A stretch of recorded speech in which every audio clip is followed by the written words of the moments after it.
Колеги, доброго. Morning, ladies and gentlemen. We're opening our day here, and our first topic is the results of the Canadian medical professionals, and our speakers are Krystina Waler, Director of Humanitarian Initiatives, Ukrainian Canada Foundation, and Dr. Ulana, Suprun, Director of Humanitarian Initiatives of the Ukrainian World Congress, Director of NGO Patriot Defence, Dr. Oleksandr Linchevskyi, Medical Director for NGO Patriot Defence, Dr. Godlevskyi, neurosurgeon trainer from NGO Patriot Defence, Dr. Igor Fedirko, of Medical Service Director of the Cardiological Craniosurgery and Dentistry Clinic at the Ministry of Defense, and also Sergiy Chuchyn, patient, and Mattson Gauss, chargé d'affaires of the Embassy of Canada in Ukraine. The floor is yours.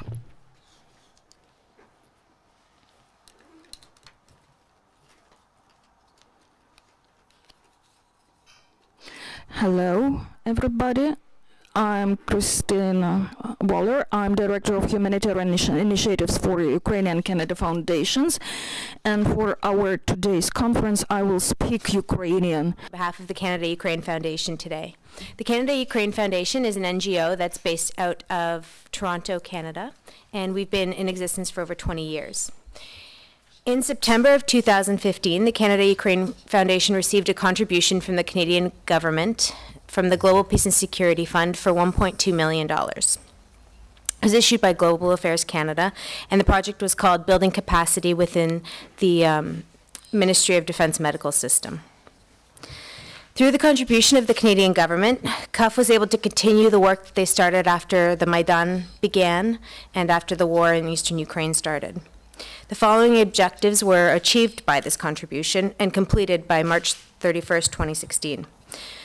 2 medical missions, full surgical teams, one in October and one in February came, and 22 Canadian volunteers, headed up by Dr. Oleksandr Linchevskyi, came to the Central Military Hospital Clinic in Kyiv and worked alongside their Ukrainian colleagues, teaching master classes and treating patients with craniofacial defects and with upper extremity issues. Together with the leadership of Dr. Igor Fedirko on the Ukrainian side and Dr. Oleksandr Linchevskyi, over the 2 missions that were funded by the Canadian government, over 200 patients were consulted and 80 patients were operated on. Dr. Fedirko and one of our patients will speak more to this after.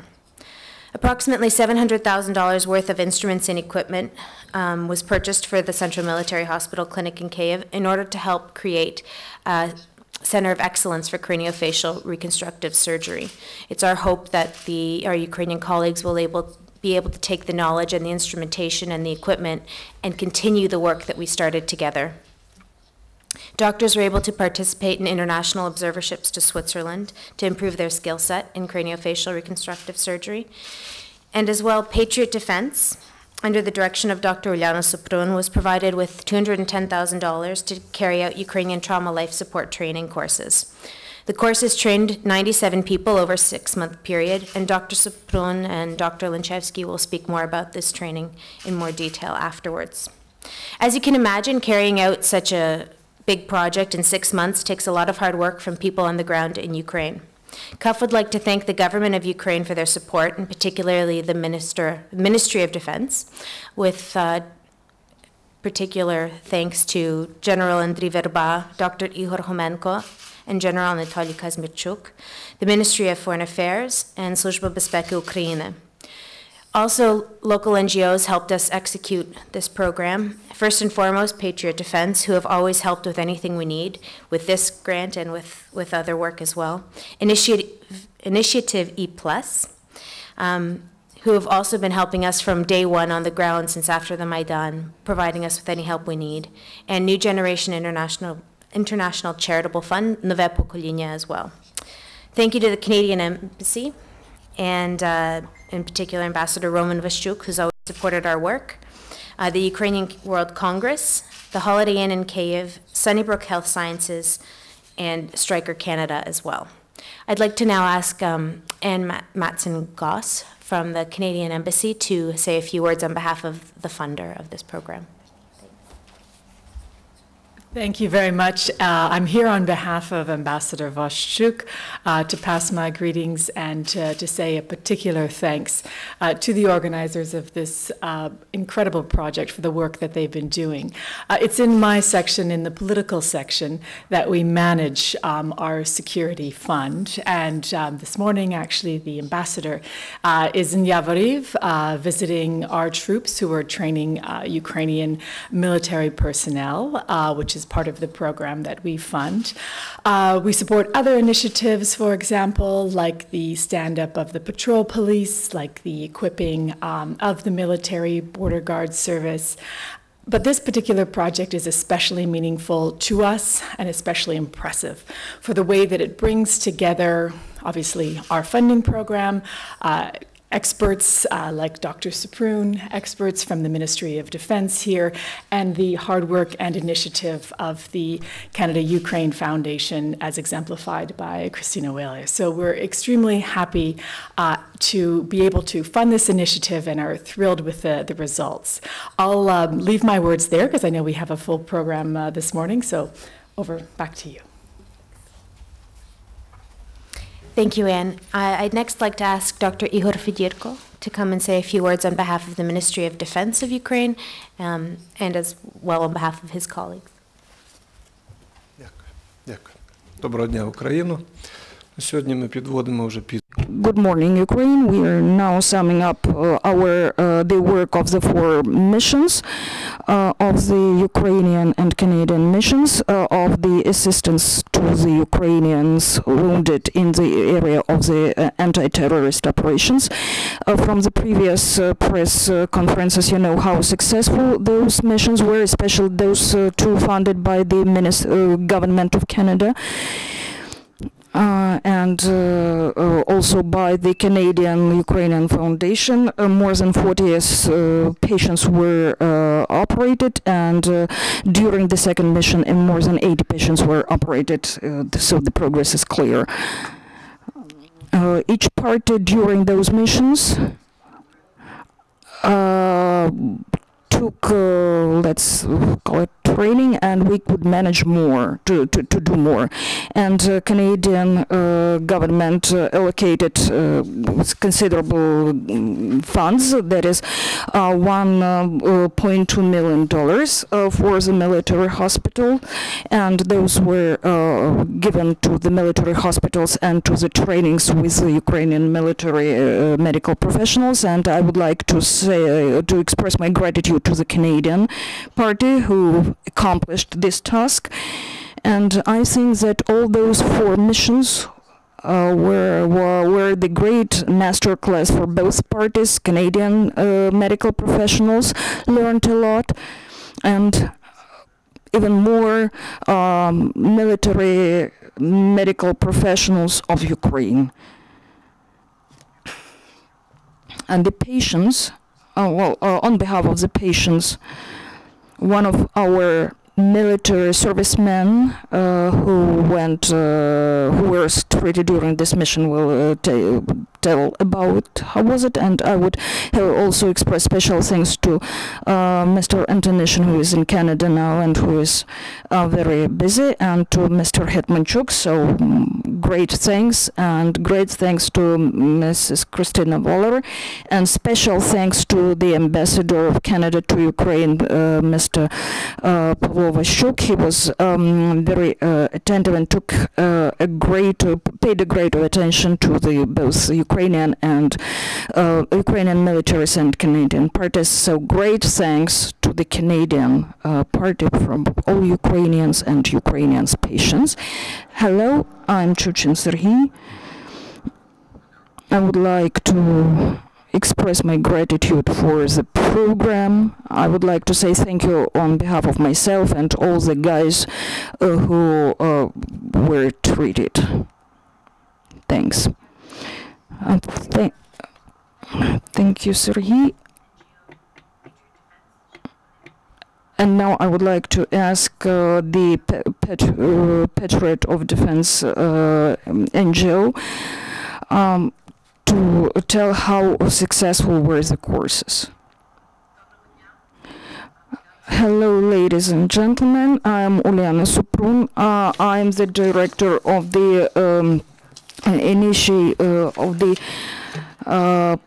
Humanitarian Initiatives of the Ukrainian World Congress and director of the Patriot Defence.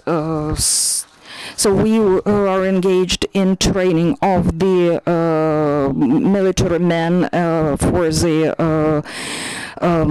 urgent ambulance, and we have started the Ukrainian trauma life support program, and so we are conducting 4 training programs funded by the Ukrainian Canadian Foundation. The funds were allocated by the government in Canada, and we trained more than 40 doctors from different defense parties. Some of them were from Ministry of Defense, including the graduates of the Military Medical Academy, and also the medical professionals who are now servicing in anti-terrorist organizations, also for the medical professionals from the Ministry of Defense, from the National Guard. We also worked with the border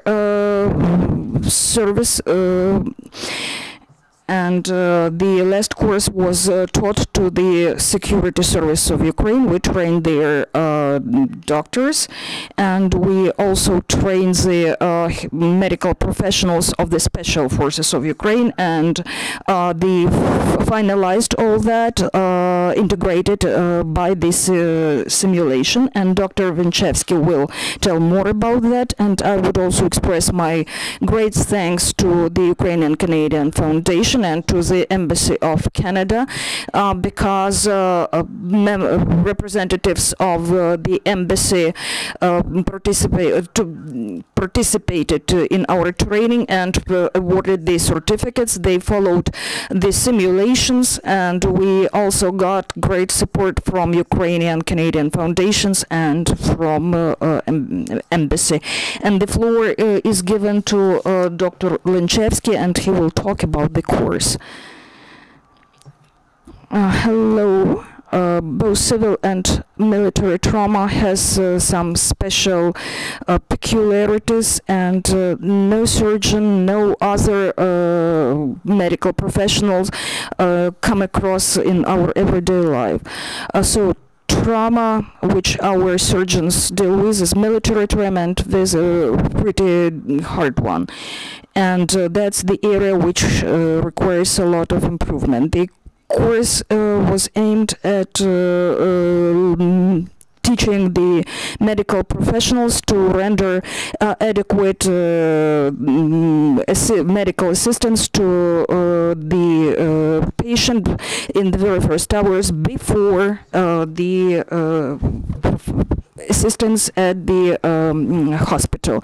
It is the first in Ukraine, and there is nothing like that in terms of intensivity and qualification, and very few courses has the more or less comparable content if we're talking worldwide. Moreover, we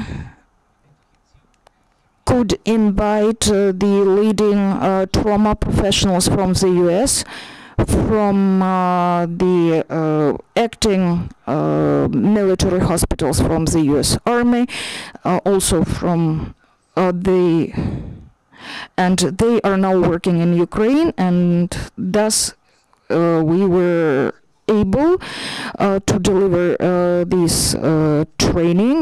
The medical professionals learned how to operate at the pre-hospital stage and how to render assistance in the very first hours of patients in the hospital. We're proud of this course,